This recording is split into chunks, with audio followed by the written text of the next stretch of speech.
Most people think they know everything about the lion. King of the jungle, mane blazing, master of all he surveys. But nearly every part of that picture is wrong, and the truth is far stranger and more fascinating than the legend. Start with the jungle itself. Lions do not live in jungles. Not a single wild lion in Africa calls a jungle home. Their real world is the open savanna, the dry grassland, the scrub and rocky hills of sub-Saharan Africa. The King of the Jungle title got lost in translation somewhere along the way, and it stuck. 3 of the 5 largest lion populations on Earth live in the savannas of Tanzania. Wide, flat, sun-scorched plains. No jungle in sight. But the name is not even close to the biggest misconception.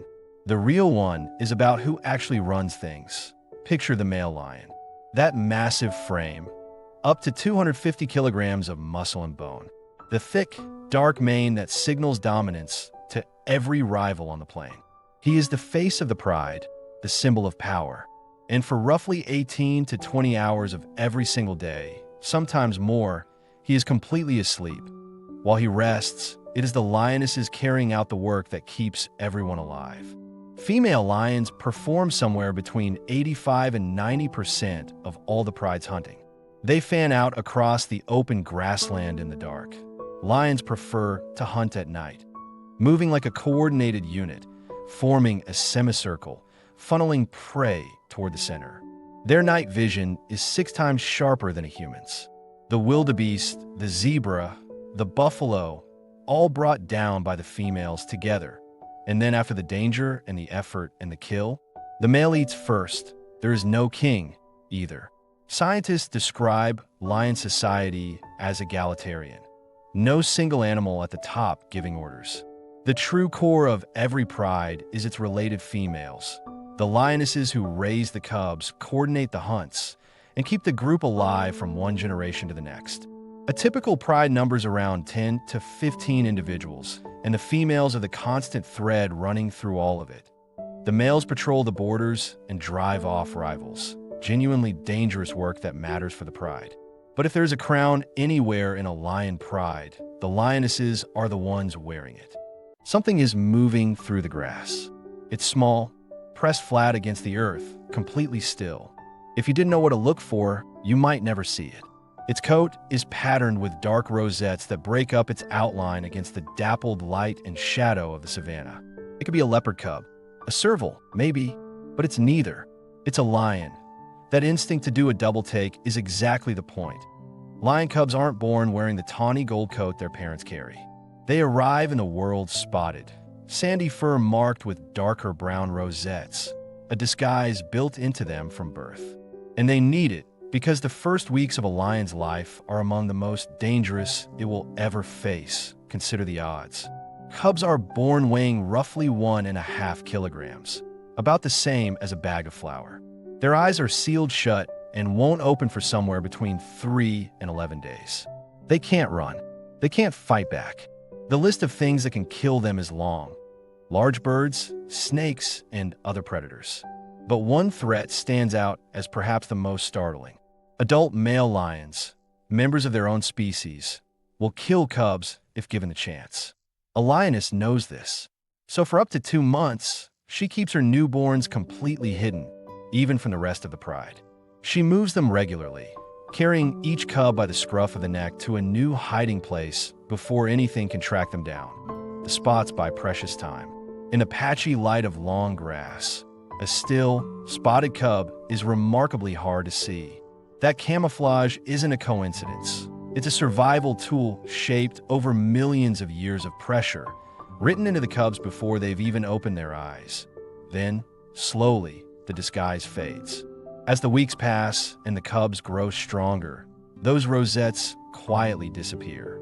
By the time a young lion is old enough to join the pride, the markings have mostly vanished. Though some individuals carry faint traces on their legs or belly long into adulthood, a ghostly remnant of the spotted coat they were born wearing. By the time you'd recognize them as lions, they no longer need the disguise. But for those first hidden weeks, that spotted coat is the only thing standing between them and the world.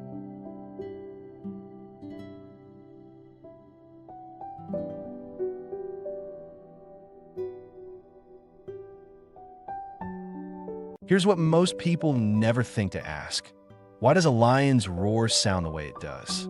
Not just loud, but that low, chest-rattling, bone-deep sound that feels like it's coming from somewhere primeval. The answer lies in a piece of anatomy that almost nobody talks about, in virtually every animal on Earth. Vocal cords are triangular in shape, but a lion's vocal cords are square and flat. That structural difference is everything. It means air can blast straight through with far less resistance, generating a sound that pushes far beyond what any other big cat can produce. And it has nothing to do with lions simply being large point 114 decibels. That's the peak of a lion's roar, louder than a running chainsaw. And because that sound moves so efficiently through open air, it doesn't stop at the edge of the lion's immediate territory. It keeps going. 8 kilometers, 5 miles, across open savanna. A single lion's roar reaches the next valley, the next waterhole, another pride's territory. An animal miles away hears it as clearly as you'd hear a car alarm right outside your window. What makes this even more remarkable is how much information that roar carries. It's not just noise, it's a full communication system. Lions roar to warn rivals away from their territory, but they also roar to call to distant members of their own pride, to locate families scattered across miles of open grassland. And there's a specific sound at the end of the roar, a series of short, coughing grunts, sometimes called the back roar, that researchers believe carries its own distinct message, possibly indicating the health and condition of the animal producing it. There's also something that sounds almost like a coordinated performance. Lions roar together. Not just one individual, but the entire pride, including cubs, will join in at once. The combined sound fills the night in a way that makes it nearly impossible for a rival to count exactly how many lions are calling. For an intruder trying to gauge the threat, that ambiguity alone can be enough to make them walk away. And a male's roar serves one more role. Lionesses actively respond to a powerful, deep roar.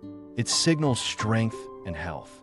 The same sound that drives rivals off is also what draws the pride in close, built differently, heard everywhere.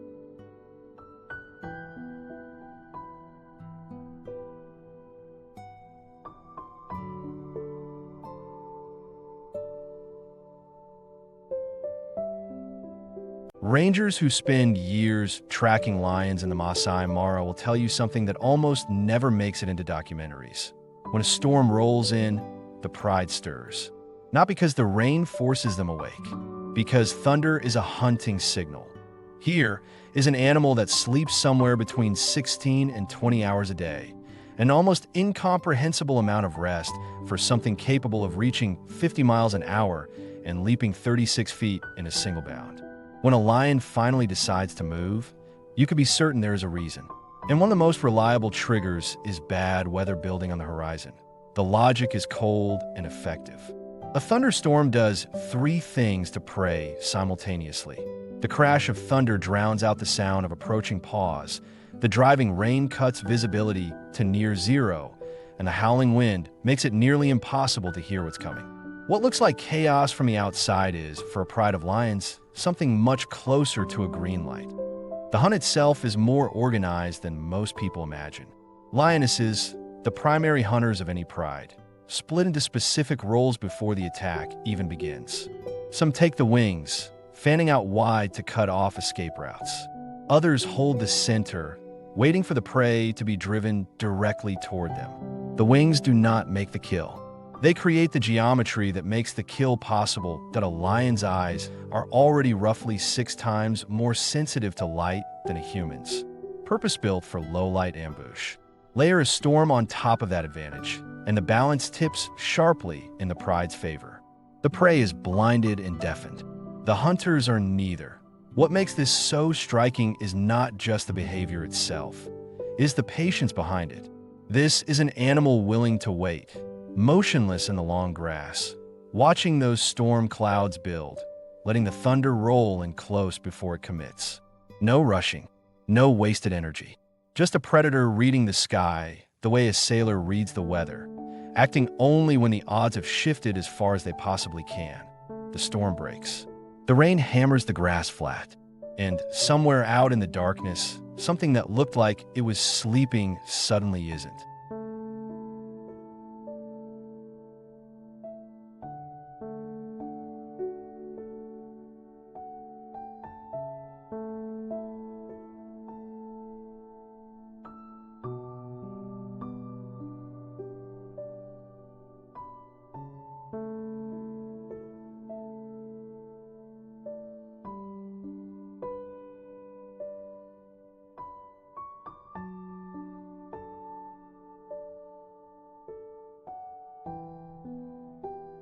One moment, the African savanna is silent. The next, the ground itself seems to vibrate. Not from one throat, from a dozen at once, adults and cubs together, a sound that rolls across the grass for 5 miles in every direction. Every other cat on Earth hunts, communicates, and lives alone in silence. Tigers do it. Leopards do it. Even the little house cat sitting on your sofa does it. Of all the wild cat species on this planet, not one of them does what lions do. Roar together as a family in something that sounds less like an alarm and more like a song. The mechanics alone are extraordinary. A lion's vocal cords are square and flat, unlike the triangular shape found in virtually every other animal, which lets air pass through with far less resistance.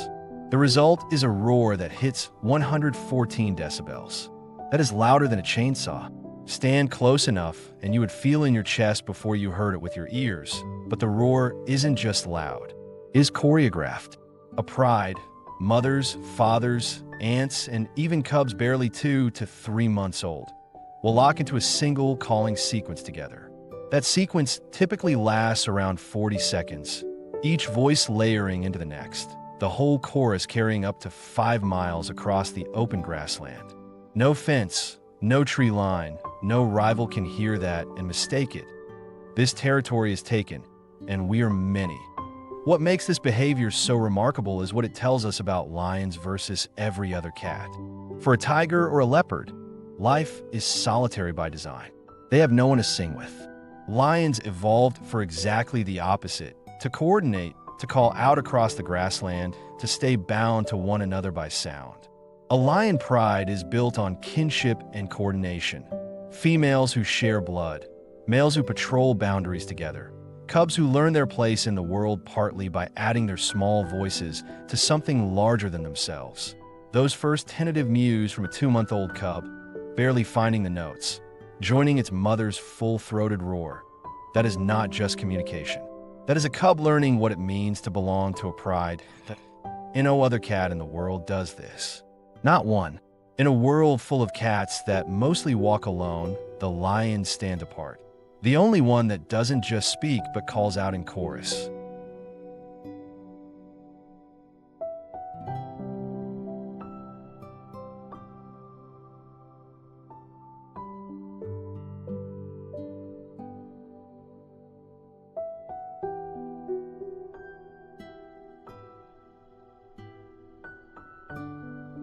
"40 kilograms. Picture the weight of a large bag of dog food, or better yet, picture roughly the same weight as a 10-year-old child. Now, imagine swallowing all of it in a single sitting. That is exactly what a lion can do, and it happens more regularly than you might expect. A single lion can consume up to 40 kilograms of meat in one meal, nearly a quarter of its own body weight. For an adult male lion that tips the scales at around 190 kilograms, that is a staggering volume of food. Biologically speaking, their systems are built for this kind of overload. Lions do not chew their food the way we do. Instead, they use long canine teeth to grab and kill their prey, then sharp teeth at the back of their mouths to tear the meat into large chunks and swallow them whole. Their tongues are even covered in tiny sharp rasps called papillae, specifically designed to scrape every last scrap of flesh from bone. Nothing goes to waste, but here's the twist. After that enormous meal, a lion will typically go 3 to 4 days without eating again. The feast is followed by what amounts to a long, enforced fast. And this is not unusual. This is simply how lions live. On average, adult lionesses need about 5 kilograms of meat per day to sustain themselves, and males need around 8. But rather than eating small, steady portions, they do the opposite. They gorge on an enormous kill, rest for days, and only hunt again when hunger forces them back into motion. That extended rest is not laziness, it is survival strategy. Lions sleep and rest for up to 21 hours a day, precisely because digesting 40 kilograms of meat demands serious energy, and because the explosive burst of speed required to chase down a zebra or wildebeest cannot be sustained for long. They bank their energy like a battery, spend it all in a violent and coordinated hunt, then recharge completely before the cycle begins again. What this means in practice is that a lion is almost never in a comfortable middle ground. It is either stuffed to capacity or running low on fuel, perpetually swinging between total abundance and the creeping edge of hunger. That feast or famine rhythm, repeated week after week across a lifetime, is not a flaw in the lion's design. It is the design. Ask a safari ranger in Tanzania where to find lions, and they'll tell you to scan the horizon, check the riverbanks, look near the shade. But the rangers who work around Lake Miniera and Tarangire have learned something that catches first-timers completely off guard. Sometimes you have to look up in these specific pockets of Tanzania. Lake Miniera National Park, Tarangire National Park, and parts of the Serengeti, some lion populations have developed a habit that nobody predicted from the king of the savannah. They climb trees, not scrambling panic climbs. Deliberate, unhurried lounging, draped across branches overhead, legs dangling, completely unbothered. The reason comes down to two relentless problems: insects and heat. On the ground, biting flies are a constant misery, swarming around a lion's eyes and ears with no relief. Up in a tree, a light breeze keeps the insects down and the temperature noticeably cooler. From that elevated perch, lions also gain something else: a wider view of the surrounding landscape, letting them spot distant prey, approaching rivals, or potential threats long before they arrive. It's a behavioral solution to multiple problems at once. What makes this so striking is that tree climbing isn't standard lion behavior anywhere else in Africa. These populations figure it out, and the lions living beyond these specific parks simply don't do it. Some lion prides carry a skill that the vast majority of their species never acquires. And that's not even the most unexpected adaptation lions have made. Travel to the other end of the continent, to the scorching Kalahari Desert, and you find lion populations facing an entirely different survival challenge: no water. The Kalahari offers almost none of the standing water that lions in wetter regions rely on. So Kalahari lions have learned to extract moisture directly from their prey and from plants. They've been documented drinking from the Tsama melon, a wild melon whose pulp holds water even through the driest months of the year. Lions can survive up to 4 days without drinking water, but in the Kalahari, that biological tolerance alone wouldn't be enough. The Tsama melon bridges the gap, turning a desert plant into a lifeline for one of the world's most powerful predators. It's the kind of detail that sounds like a survival myth until you realize it's simply how some lions live. Imagine standing at the edge of a Kenyan savanna at dusk, watching a single lioness pace the tree line. She pauses, lifts her head, and releases a roar that rolls 5 miles across the grass. It feels ancient, permanent, like something that will always be here, that it won't. As few as 23,000 wild lions remain on Earth right now. Let that settle for a moment. There are roughly 415,000 wild African elephants. The animal we call the king of Africa is outnumbered by elephants nearly 20-1. And the gap keeps widening. In just 2 decades, lion populations have collapsed by 43%, not in some slow, historical fade, in the span of a human generation. And it is not only numbers that have shrunk. Lions have vanished from over 90% of the land they once roamed. Every map of their historical range looks like a painting with most of the colors stripped away. The causes are not mysterious. Habitat loss is steadily swallowing the wild spaces lions need to survive. Human-wildlife conflict pushes farmers who lose livestock overnight to reach for poison or traps. A desperate logic the research is painfully clear about.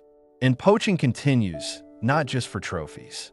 A lion's bones, Teeth and claws carry real value on the black market, where they feed demand for traditional medicine. Here is the part that should alarm anyone paying attention. Despite all of this, lions are classified only as vulnerable, not endangered. That sounds almost reassuring until you understand what it means. The legal protections that would kick in at a higher threat level simply do not apply. And 3/4 of all remaining lion populations are already in decline, with no guarantee the classification will change before the trajectory becomes permanent. Your grandchildren may live in a world where lions exist only in footage, where that 5-mile roar is something you can only hear in a recording. That is not inevitable. Conservation efforts are protecting wildlife corridors in East Africa, monitoring populations, and working alongside local communities to find solutions that do not put lions and people in direct conflict. That work is buying time. If this series changed how you see the natural world, subscribe and stay for the next one. Every story here is one worth knowing while we still can.